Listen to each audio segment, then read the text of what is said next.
Gabriel Campillo certainly isn't a new kid, 35 years old. Touch gloves. God bless. His camp has said this will be his last tango. If Campillo loses, we think he'll probably retire. I asked Campillo, is that true? He said, I don't want to talk about it. I'm going to focus on this fight. Will determine my future after it's over. You ready? Listo. Prediction, Campillo gets knocked out in 6 or 7 rounds.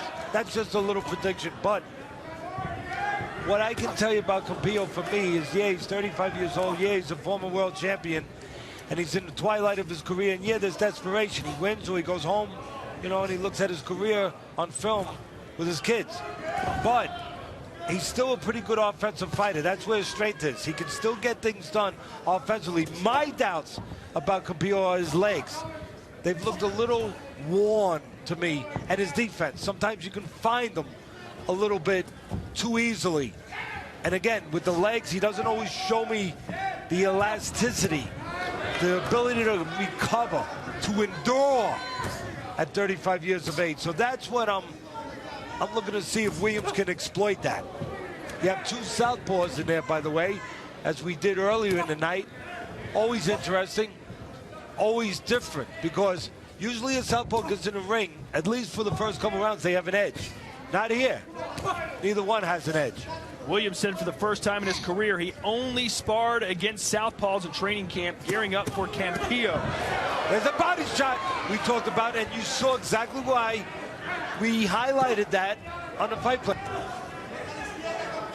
The reason why we highlighted it is, well, Williams chucked a couple punches at Campillo to the head. His arms went up high, and there was an opening low, and Williams went down there with the right hook. Thomas Williams Jr. with his 3rd consecutive fight here on Friday Night Fights.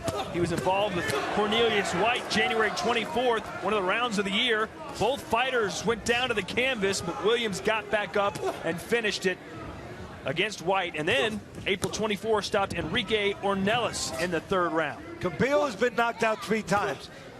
Campillo has lost 3 of his last 5, knocked out twice in that span, and he only has 2 wins in his last 6. You know, most of the fights for Campillo in Spain, 20-0 in Spain, 3-6-1 outside, and 0-4 in the U.S. Looking for his first ever win in the U.S., and he's looking for it late at the age of 35.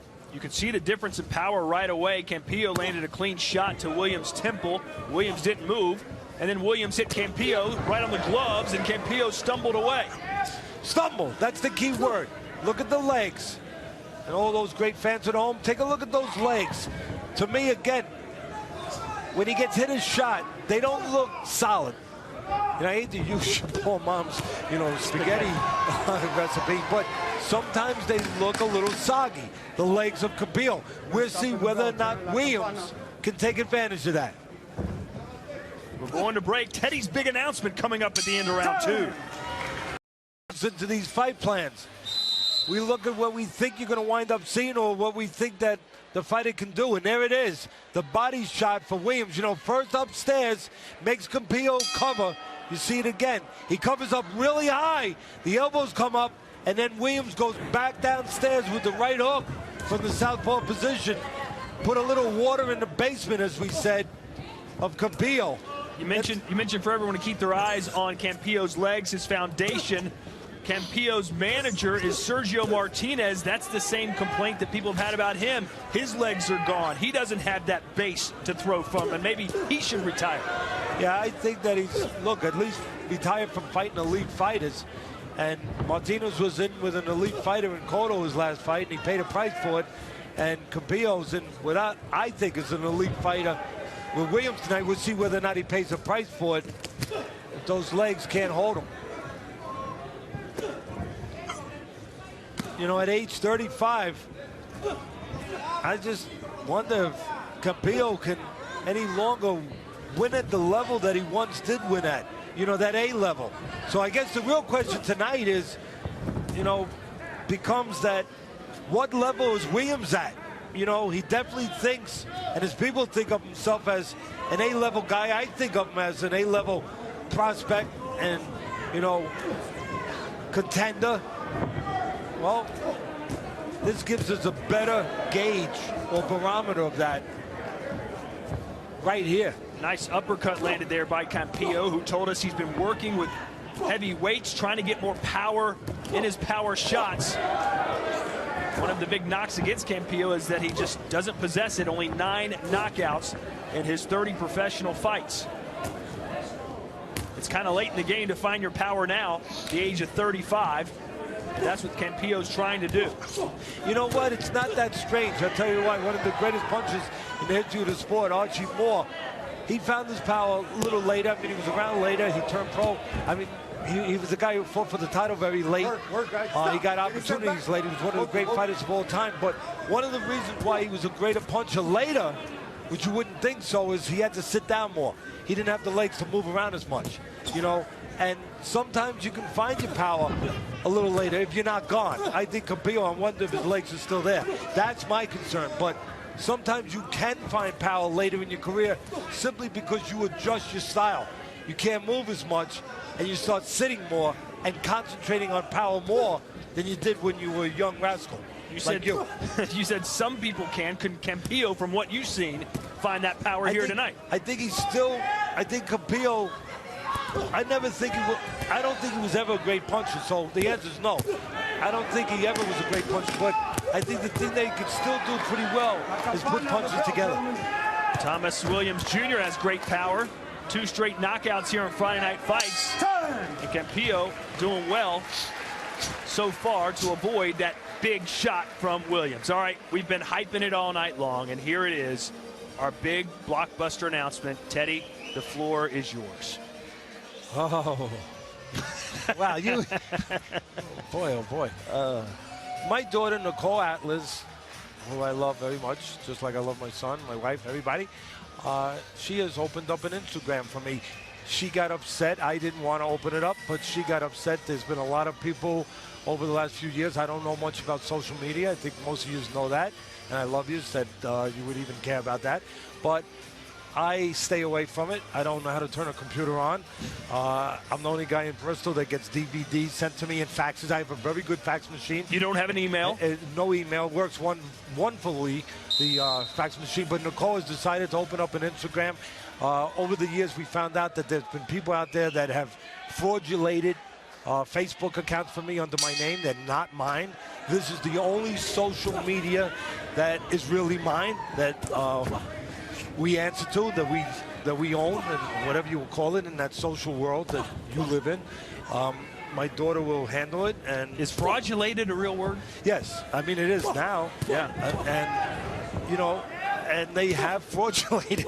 You know, there's been people out there that, look, you ask me, do I like everyone? No, I don't like everyone. I hate some people. Right. And I hate the people that fraudulate, you know, me on social media. Right. So my daughter said, hey, Dad, I'm going to open up an Instagram. I'll handle it for you, and at least we'll have something that's not fraudulated. Yes. And they'll be truth-related. Yeah, it'll be truth-related, and hopefully people will enjoy it, and I know nothing about it. Well, soon you'll be on Twitter, and if that ever happens, it will shut down.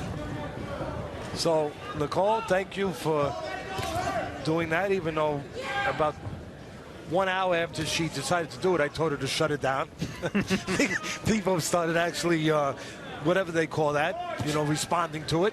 And I said, no, response, no good. Response, no good. People sometimes say things, maybe I don't want to hear those things. There it is, at Teddy_Atlas. You're going to have to take some selfies with your non-smartphone, that flip phone you have, and post them on there, if that's even possible from that phone you own. I don't even know if I can do that. I mean, but you know, on a serious note, I know you'll be posting pictures from your foundation and some of your charity work, so I'm looking forward to following you on Instagram. As for Williams Jr. and Campillo, we're in the midst of round 3 of 12. The winner of this will move up to number 2 in the IBF rankings. The current champion is Bernard Hopkins. Is this Campillo's last tango, as his manager said? One of his advisors mentioning that this is probably it for Campillo. If he can't get the job done, he only wants to fight elite fighters. And Williams Jr. may be the gateway either to go up or go down for the man known as Chico Guapo. And again, now you see a little change in Williams. You know, Williams getting tested.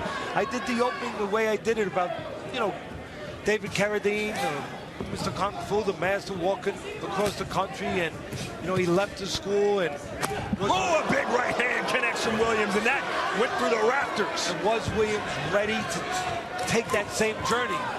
Not walk across the country, but walk up the ladder in boxing, and he'd have to get through, well, a guy who used to be the master, Campillo, at 35 years of age, former world champion, and Williams struggling with it a little bit. I mean, he's thinking in there. He's wondering how he has to go about it. The first few rounds, he was looking to walk down Campillo. Now he's moving a little bit more. Believe me, Williams is getting tested a little bit tonight so far. I said that Williams was struggling. He's working, trying to figure things out. You see what he did there? He faked like he was going to go low. Watch, he fakes a little now, and then he goes high. So he faked a little bit low. I don't know if that's the same shot the guys are giving me, to be honest with you. But what he did was he faked a little bit low, Williams did, and then he went high. That tells me that, it kind of confirms to me what I'm watching. That, not that he's struggling, but he's really thinking hard, Williams. Maybe harder than he has for a while to figure out this very experienced Campillo. A little slip there from Campillo. I asked Williams Jr. how he felt about possibly retiring Campillo, and he said, listen, if he's going to retire, if he loses, then I'm going to be forced to retire him, because that is what will happen tonight. I will beat Campillo, and I will get my title shot. See, again, Williams, I'm going to use the word, even though I struggle to use it, I'm going to use it. The word struggling. I think Williams now is in flux a little bit. He's trying to figure out, again, he's making that step up like I talked about in the opening, seeing if he can be a master with a more experienced guy. A guy 35 years old that we're not sure what he's got left. I wonder about what Campillo has left, but that's if someone's firing at him. Right now, Williams not firing at Campillo, and he's allowing Campillo to be the best he can be. In other words, he's not using up a guy that maybe does have damaged legs, maybe does have old legs, and he's allowing Campillo to do the one thing he needs to do. Be left alone a little bit and use his experience and make Williams in spots doubt himself. Look at it. 1 minute you got Williams sitting down attacking, then some other points you got him moving. So again, Williams not completely sure of how he has to deal with this guy in front of him. You can see a cut, I believe a cut over the right eye. Little cut from a punch. Little cut from a punch. Cut from a punch, the referee is telling us. So Campillo is bleeding. Williams Jr. bleeding out of his nose. And it's little cut from making a punch. Williams breathe out of his mouth. He's struggling to get any oxygen right now. That's why he slowed down, perhaps, as Campillo now has become the stalker. And I've just been told in my ear, you've picked up nearly 1,000 new followers on Instagram since we made the announcement. Wow. Thank you, followers and people out there in the social media. And Nicole, hope you're ready to deal with all that stuff. And now Williams appears to be cut either above or slightly below his right eye. So both warriors cut so far in this contest. Williams said he's never been cut before, never been hurt, and all of a sudden he's got a busted nose and a bloody eye. And again, he's not sure how to deal with Campillo. Early in the round he was flat-footed, he was attacking, now he's moving again. He's going into a little bit of a area of uncertainty, is Williams. And that's what happens sometimes when you step up with that experienced fighter. Williams is going to have to figure it out. Let's stay here and listen into the corner now of Thomas Williams Jr., who's facing a lot of adversity right now. I need you to keep hitting him to the body because he's absorbing them headshots. No, you got it. Mike got it. You good. Just keep stepping to the body, man. Come on, take your time. Give me a time. Deep breath. Deep breath. Come on. Deep breath. Good. Everything back off that jab, okay? Fifth round. I need you. Fifth. I need you to go back to the body, okay? Take your time. He got it. Okay. Here's the punch that caused the bleeding right here from Campillo. You can see it to the right eye of Williams Jr. And I mentioned Williams has never been bloodied up before. How is he going to react to the taste in his own blood for the first time? Well, that's the question, you know, and that's what makes this fight intriguing right now. You know, how is Williams going to deal with all these things that he's dealing with right now with a 35-year-old former world champion that I thought maybe didn't have a lot left. And right now, Williams is wondering, maybe this guy's got a lot more left than I thought he had. And Williams now, some doubt in his mind, some doubt as far as how to deal with this level of fighter. Again, a former world champion, a fellow southpaw, and how to deal with a cut the first time in his career. So you're going to go on to that next level. You get tested. You never know when that test is coming. It looks like that test has arrived tonight for the 26-year-old Williams. The last time we saw Campillo on Friday Night Fights, it was our season finale last year at the U.S. Cellular Field for the Chicago White Sox. Campillo was beaten up from far for the majority of that fight, but then just kind of lost his stamina, lost his legs, and ended up having the fight stopped. That may be what we're seeing here as Campillo's starting to impose his will. Teddy, you've got it all tied up. Our viewer scorecard from Facebook has it 3-1 for Williams Jr. Again, that fight you're talking about was Fonfara, you know, against Campillo, and Fonfara was firing all night. Oh, and a right hand, Williams Jr. with a counter punch after taking 2. Yeah, but I don't like it. It's just one fight, like a keep him off me punch. Like, just keep him off me. It's not a consistent rally of punches. I don't like the body language of Williams right now. Do not like it at all. You can see the eye is really bothering him. Well, now, I mean, now he's cut. You see the blood is flowing in the left eye there. He's complaining about it. He's squinting. You know, you asked me a question. How will it affect him? Well, you never know until it happens. Listen to my commands. Let's go. And we're finding out right now. Williams not handling that cut real well right now. And Williams just jogging around the ring, side to side. It's almost as if he's hoping the blood stops flowing and his eye heals. I've got news for you, Thomas. It's not going to heal itself.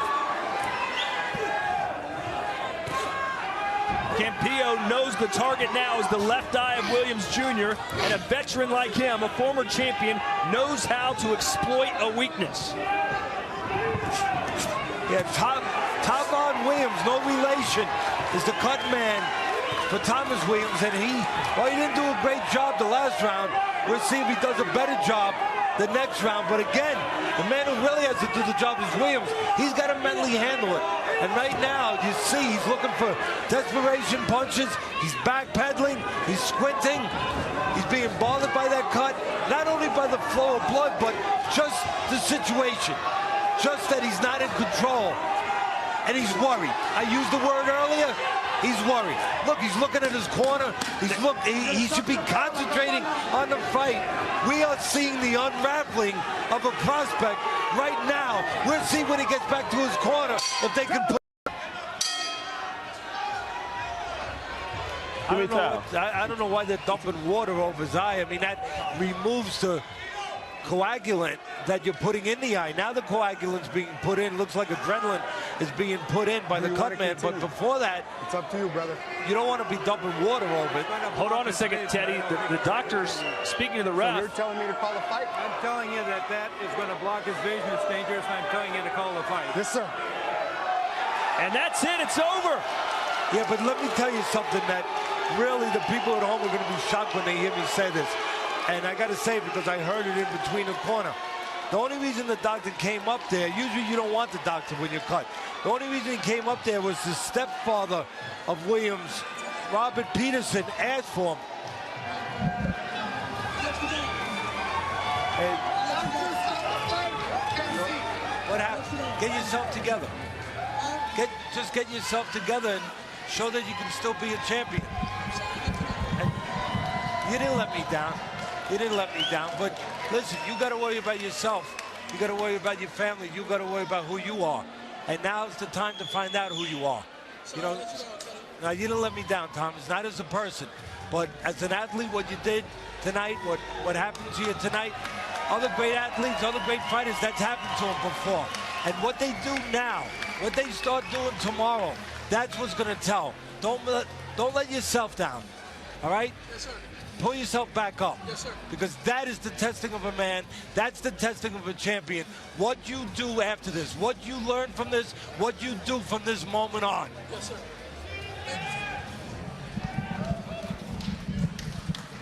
Well, that shows the respect that he has for you, Teddy.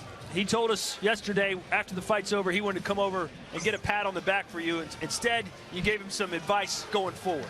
Yeah, you know what happened? I was starting to say it before Thomas came over there. I didn't expect him to come over to me. In the corner, I was listening in the corner. The audience couldn't hear it while we were at commercial. And Peterson, Robert Peterson, the stepfather of Thomas Williams, asked the referee to have the doctor come and look at the eye. And when I heard that, I said, uh-oh. You know, either he's not ready mentally to continue, you know, he's not dealing with this, he doesn't want to continue, or maybe there's a more serious injury that we can't see and that he's worried about and he wants the doctor. But usually you don't see the fighter ask, or the fighter's corner ask for the doctor. Usually you want to keep the doctor away. You know, you get the cut man to stop and you say, okay, let's go, baby. Let's behave like a fighter. Let's climb this hill. We got a hill in front of us. Let's go climb. I mean, boxing been around 200 years. Fighters overcome cuts. So usually when I heard that, that put an antenna up. That set off a light in my head. I said, gee, I don't think he's handling this very well. Maybe it's bothering him more than I know, and they want the doctor, or maybe they're just not ready to deal with continuing in this fight. Any way it is, we don't know for sure. But again, I was surprised to hear the stepfather say, hey, I want the doctor to come. And again, that's why you saw the doctor. He didn't do it on his own. They asked for the doctor to come up. I just hope this young man can handle this, and we'll see what he's made of going forward. They call it the Chamber of Truth. There was nowhere to run or hide for Williams Jr. He was looking to his corner for help. They couldn't provide it, and in the end, the doctor stops it. Let's send it up to Barry Egan for the official notes. The doctor's decision, referee Ray Corona stepped in to stop the bout at 3 minutes into round number 5 for the winner by TKO out of Madrid, Spain, Gabriel Chico Guapo Campillo. We're focused on Williams Jr. right now, Teddy, but let's talk about the performance tonight from that man. Look, let's talk about how wrong I was. I said from the top, I go out on a limb. If I'm right, I'm right. If I'm wrong, hey, I'm wrong. I said Campillo might get stopped in the 6th or 7th round, opposite way. He goes and stops Williams. The old dog had a few old tricks still left. 35 years old, former world champion. Customato, my great teacher, the great late, boxing manager, trainer, used to say, never allow an old former world champion to get confidence when it looks like he's past himself. Don't let him start finding himself, because for that one night, that one moment, he might be able to turn the hands of time back and use that experience. And Campillo used that experience against a young, talented, but untested Thomas Williams. To steal a line from a country song, Campillo's not as good as he once was, but he was as good as he once was tonight. Coming up next, we'll speak to Thomas Williams Jr.